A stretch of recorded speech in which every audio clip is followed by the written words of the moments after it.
22. The prophecy comes true. We were the first heroes to return alive to Half-Blood Hill since Luke, so of course everybody treated us as if we'd won some reality TV contest. According to camp tradition, we wore laurel wreaths to a big feast prepared in our honor, then led a procession down to the bonfire where we got to burn the burial shrouds our cabins had made for us in our absence. Annabeth's shroud was so beautiful, gray silk with embroidered owls. I told her it seemed a shame not to bury her in it. She punched me and told me to shut up. Being the son of Poseidon, I didn't have any cabin mates, so the Ares cabin had volunteered to make my shroud. They'd taken an old bedsheet and painted smiley faces with X'd out eyes around the border and the word loser painted really big in the middle. It was fun to burn.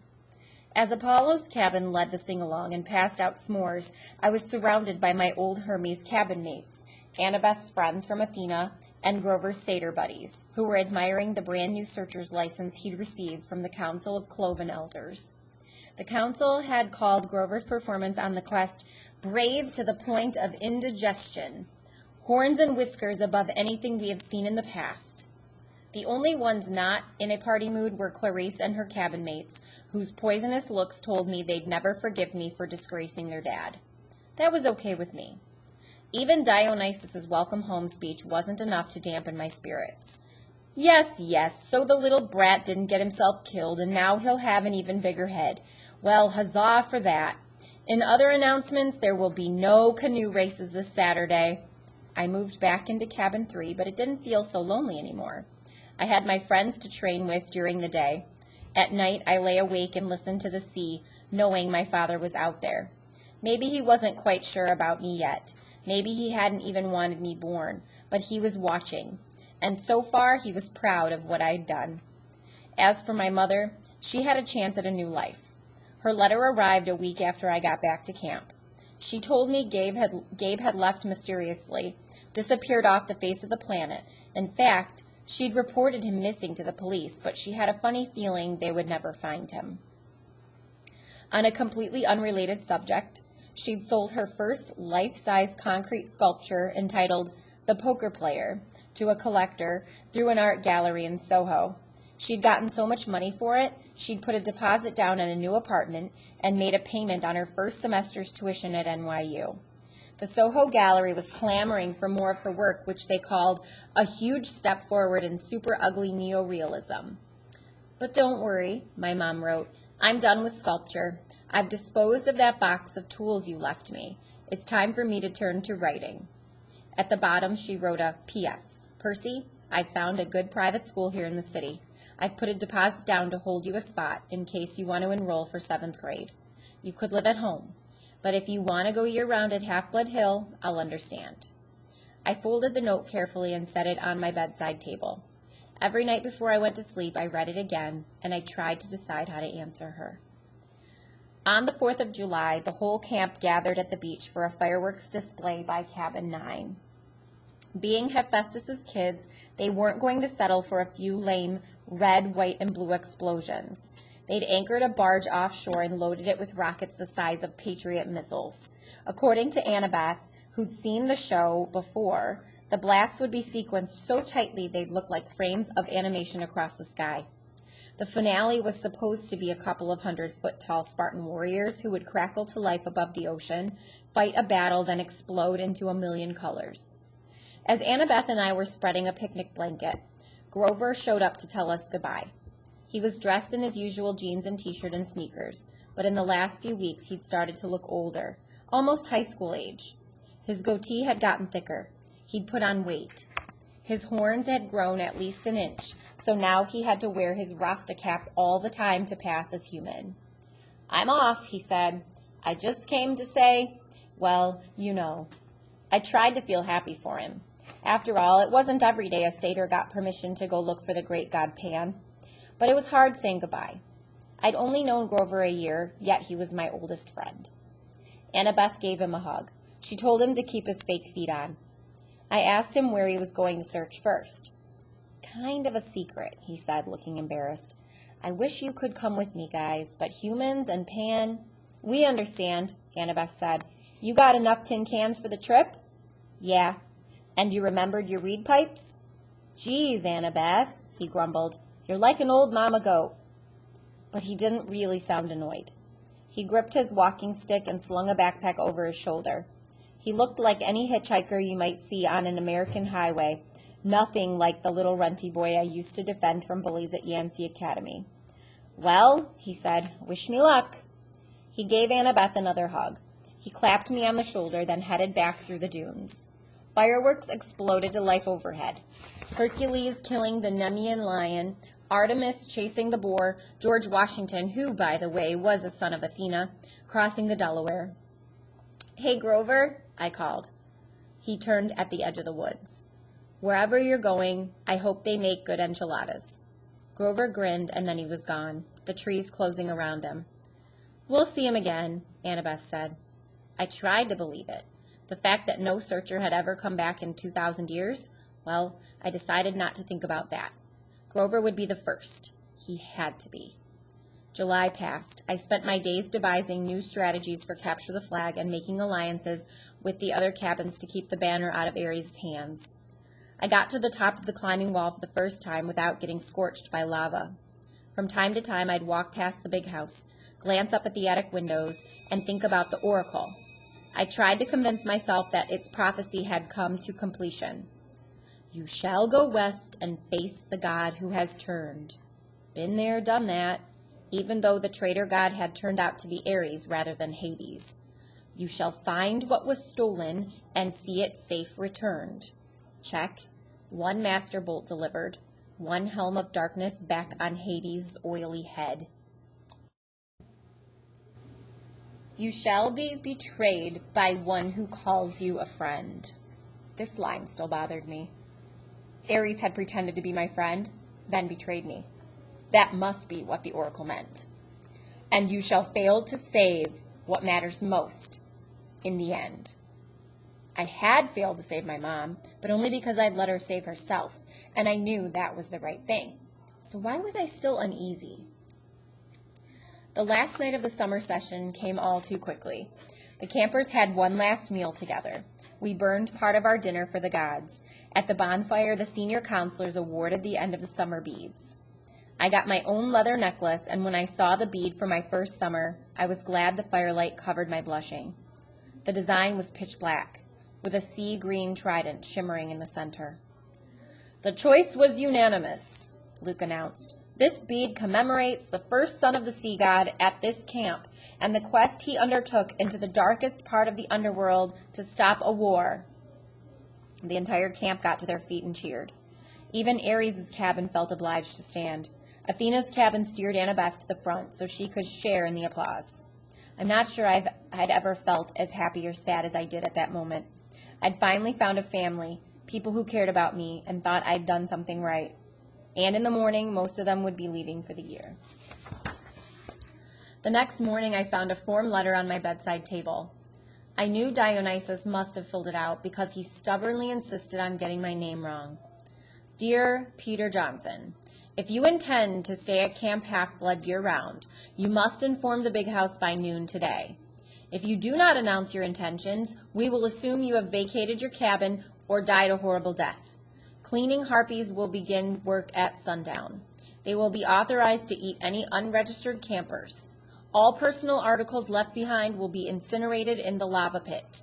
Have a nice day, Mr. D. Dionysus. Camp Director, Olympian Council Number 12. That's another thing about ADHD. Deadlines just aren't real to me until I'm staring one in the face. Summer was over and I still hadn't answered my mother or the camp about whether I'd be staying. Now I had only a few hours to decide.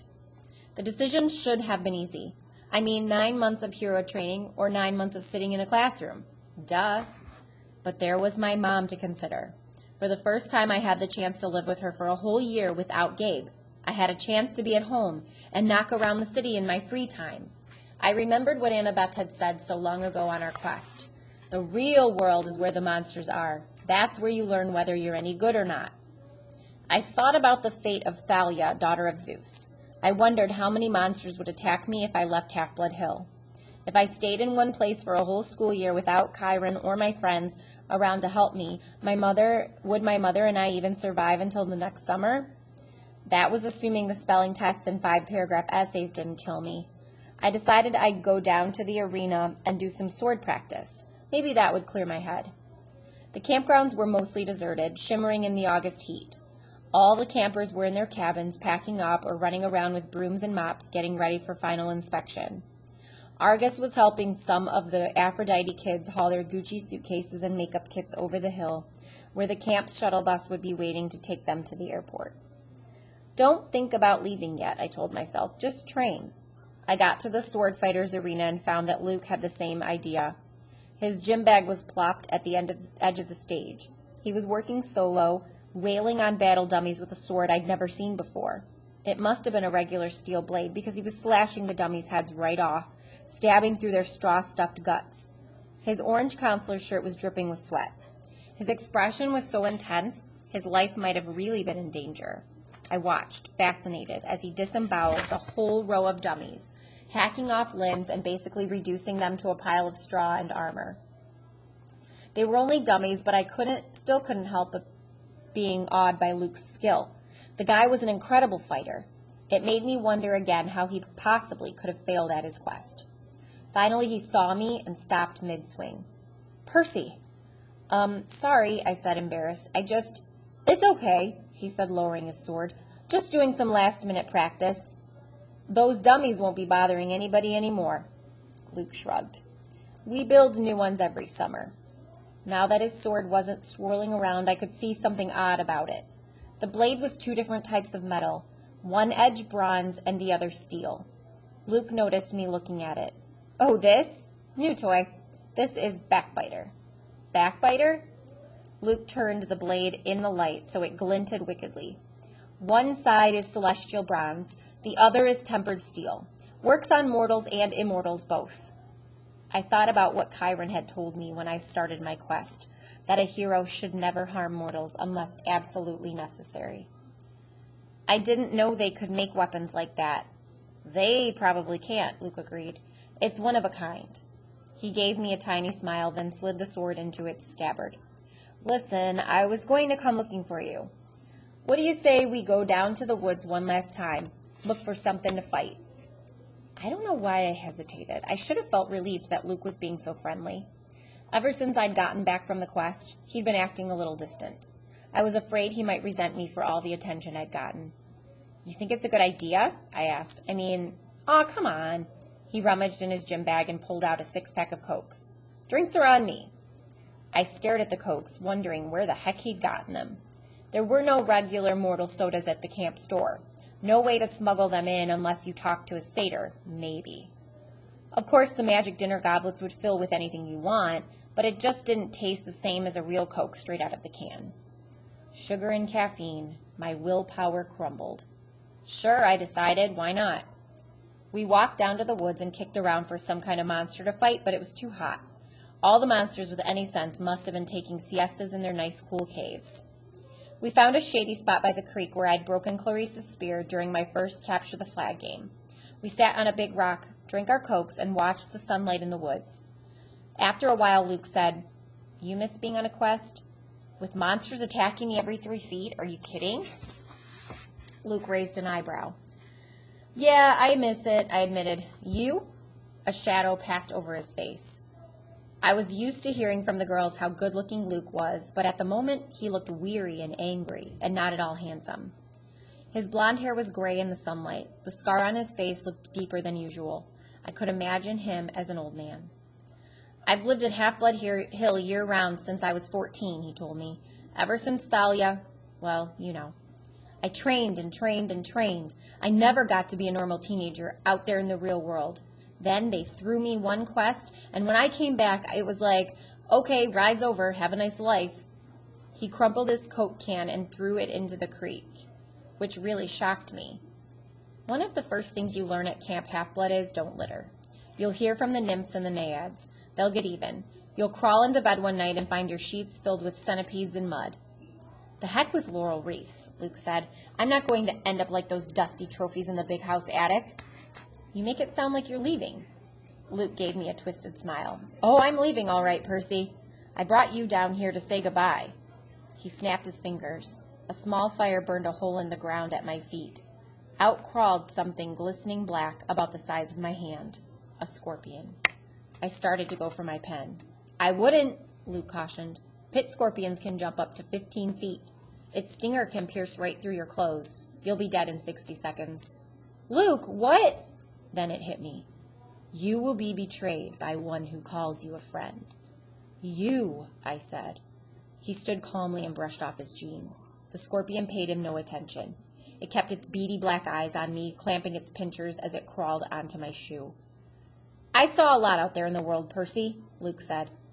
"Didn't you feel it? The darkness gathering, the monsters growing stronger. Didn't you realize how useless it all is? All the heroics, being pawns of the gods. They should have been overthrown thousands of years ago, but they've hung on, thanks to us half-bloods." I couldn't believe this was happening. "Luke, you're talking about our parents," I said. He laughed. "That's supposed to make me love them? Their precious Western civilization is a disease, Percy. It's killing the world. The only way to stop it is to burn it to the ground, start over with something more honest." "You're as crazy as Ares." His eyes flared. "Ares is a fool. He never realized the true master he was serving. If I had time, Percy, I could explain, but I'm afraid you won't live that long." The scorpion crawled onto my pants leg. There had to be a way out of this. I needed time to think. "Kronos," I said. "That's who you serve." The air got colder. "You should be careful with names," Luke warned. "Kronos got you to steal the Master Bolt and the helm. He spoke to you in your dreams." Luke's eye twitched. "He spoke to you too, Percy. You should have listened." "He's brainwashing you, Luke." "You're wrong. He showed me that my talents are being wasted. You know what my quest was 2 years ago, Percy? My father, Hermes, wanted me to steal a golden apple from the garden of the Hesperides and return it to Olympus. After all the training I'd done, that was the best he could think up." "That's not an easy quest," I said. "Hercules did it." "Exactly," Luke said. "Where's the glory in repeating what others have done? All the gods know how to do is replay their past." My heart wasn't in it. "The dragon in the garden gave me this." He pointed angrily at his scar. "And when I came back, all I got was pity. I wanted to pull Olympus down stone by stone right then, but I bided my time. I began to dream of Kronos.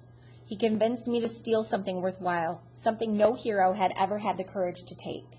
When we went on that winter solstice field trip, while the other campers were asleep, I snuck into the throne room and took Zeus's master bolt right from his chair. Hades' helm of darkness, too. You wouldn't believe how easy it was. The Olympians are so arrogant they never dreamed someone would dare steal from them. Their security is horrible. I was halfway across New Jersey before I heard the storms rumbling, and I knew they'd discovered my theft." The scorpion was sitting on my knee now, staring at me with its glittering eyes. I tried to keep my voice level. "So why didn't you bring the items to Kronos?" Luke's smile wavered. I got overconfident. Zeus sent out his sons and daughters to find the stolen bolt. Artemis, Apollo, my father, Hermes, but it was Ares who caught me. I could have beaten him, but I wasn't careful enough. He disarmed me, took the items of power, threatened to return them to Olympus, and burn me alive. Then Kronos' voice came to me and told me what to say. I put the idea in Ares' head about a great war between the gods. I said all he had to do was hide the items away for a while and watch the others fight. Ares got a wicked gleam in his eyes. I knew he was hooked. He let me go, and I returned to Olympus before anyone noticed my absence. Luke drew his new sword. He ran his thumb down the flat of the blade as if he were hypnotized by its beauty. Afterward, the Lord of the Titans, he punished me with nightmares. I swore not to fail again.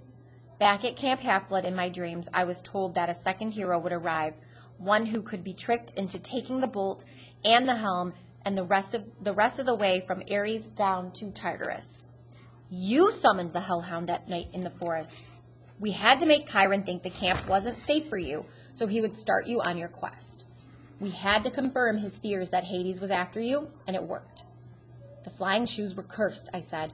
"They were supposed to drag me in the backpack into Tartarus." "And they would have if you'd been wearing them. But you gave them to the satyr, which wasn't part of the plan. Grover messes up everything he touches. He even confused the curse." Luke looked down at the scorpion, which was now sitting on my thigh. You should have died in Tartarus, Percy, but don't worry. I'll leave you with my little friend to set things right. Thalia gave her life to save you, I said, gritting my teeth, and this is how you repay her?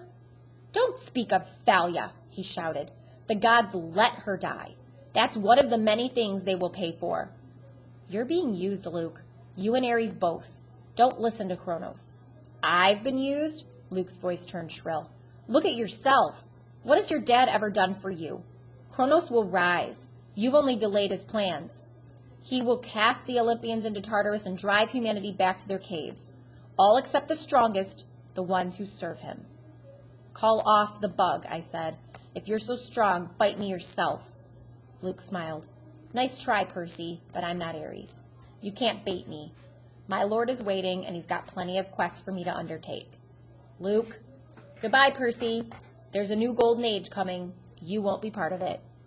He slashed his sword in an arc and disappeared in a ripple of darkness. The scorpion lunged. I swatted it away with my hand and uncapped my sword. The thing jumped at me and I cut it in half in midair. I was about to congratulate myself until I looked down at my hand. My palm had a huge red welt, oozing and smoking with yellow gook. The thing had gotten me after all. My ears pounded, my vision went foggy. The water, I thought, it healed me before. I stumbled to the creek and submerged my hand, but nothing seemed to happen. The poison was too strong. My vision was getting dark. I could barely stand up. 60 seconds, Luke had told me. I had to get back to camp. If I collapsed out here, my body would be dinner for a monster. Nobody would ever know what had happened. My legs felt like lead. My forehead was burning. I stumbled toward the camp, and the nymphs stirred from their trees. Help! I croaked. Please! 2 of them took my arms, pulling me along. I remember making it to the clearing, a counselor shouting for help, a centaur blowing a conch horn. Then everything went black. I woke with a drinking straw in my mouth. I was sipping something that tasted like liquid chocolate chip cookies. Nectar. I opened my eyes. I was propped up in bed in the sick room of the big house, my right hand bandaged like a club. Argus stood guard in the corner. Annabeth sat next to me, holding my nectar glass and dabbing a washcloth on my forehead. Here we are again, I said. You idiot, Annabeth said, which is how I knew she was overjoyed to see me conscious. You were green and turning gray when we found you. If it weren't for Chiron's healing... Now, Chiron's voice said. Percy's constitution deserves some of the credit. He was sitting near the foot of my bed in human form, which was why I hadn't noticed him yet. His lower half was magically compacted into the wheelchair, his upper half dressed in a coat and tie. He smiled, but his face looked weary and pale, the way it did when he'd been up all night grading Latin papers. How are you feeling? He asked. Like my insides have been frozen, then microwaved? Apt, considering that was pit scorpion venom. Now you must tell me, if you can, exactly what happened. Between sips of nectar, I told them the story. The room was quiet for a long time. I can't believe that, Luke, Annabeth's voice faltered. Her expression turned angry and said, Yes, I can believe it. May the gods curse him. He was never the same after his quest. This must be reported to Olympus, Chiron murmured. I will go at once. Luke is out there right now, I said. I have to go after him. Chiron shook his head. No, Percy. The gods won't even talk about Kronos, I snapped. Zeus declared the matter closed. Percy, I know this is hard, but you must not rush out for vengeance. You aren't ready. I didn't like it, but part of me suspected Chiron was right. One look at my hand, and I knew I wasn't going to be sword fighting anytime soon. Chiron, your prophecy from the oracle, it was about Kronos, wasn't it? Was I in it? And Annabeth? Chiron glanced nervously at the ceiling. Percy, it isn't my place. You've been ordered not to talk to me about it, haven't you? His eyes were sympathetic but sad. You will be a great hero, child. I will do my best to prepare you, but if I'm right about the path ahead of you... Thunder boomed overhead, rattling the windows. All right, Chiron shouted. Fine. He sighed in frustration. The gods have their reasons, Percy. Knowing too much of your future is never a good thing. We can't just sit back and do nothing, I said.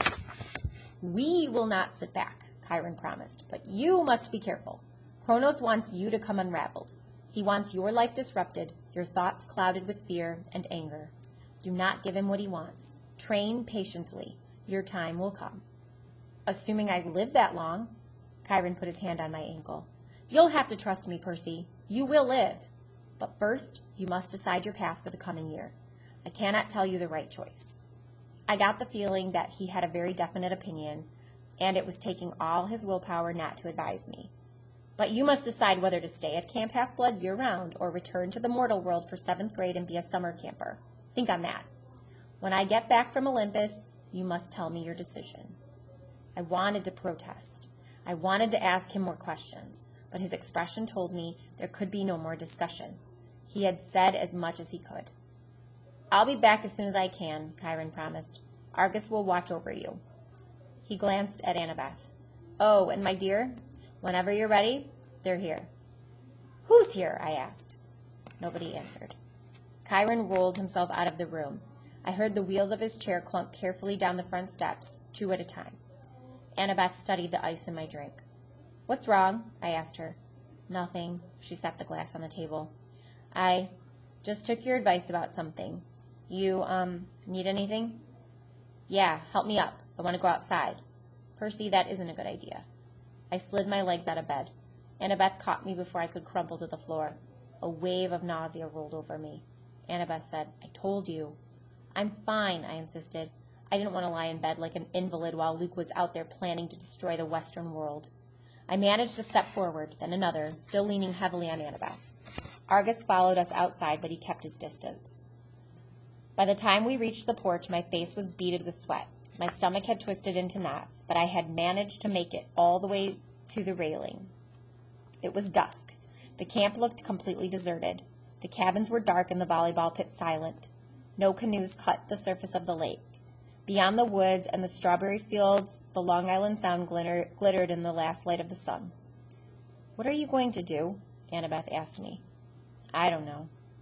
I told her I got the feeling Chiron wanted me to stay year-round, to put in more individual training time, but I wasn't sure that's what I wanted. I admitted I'd feel bad about leaving her alone, though, with only Clarice for company. Annabeth pursed her lips, then said quietly, I'm going home for the year, Percy. I stared at her. You mean to your dad's? She pointed toward the crest of Half-Blood Hill. Next to Thalia's pine tree, at the very edge of the camp's magical boundaries, a family stood, silhouetted. 2 little children, a woman, and a tall man with blonde hair. They seemed to be waiting. The man was holding a backpack that looked like the one Annabeth had gotten from Waterland in Denver. I wrote him a letter when we got back, Annabeth said, just like you suggested. I told him I was sorry. I'd come home for the school year if he still wanted me. He wrote back immediately. We decided we'd give it another try. That took guts. She pursed her lips. You won't try anything stupid during the school year, will you? At least, not without sending me an Iris message. I managed a smile. I won't go looking for trouble. I usually don't have to. When I get back next summer, she said, we'll hunt down Luke.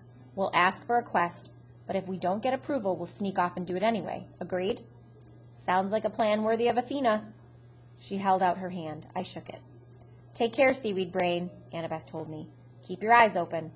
You too, wise girl. I watched her walk up the hill and join her family. She gave her father an awkward hug and looked back at the valley one last time. She touched Thalia's pine tree, then allowed herself to be led over the crest and into the mortal world.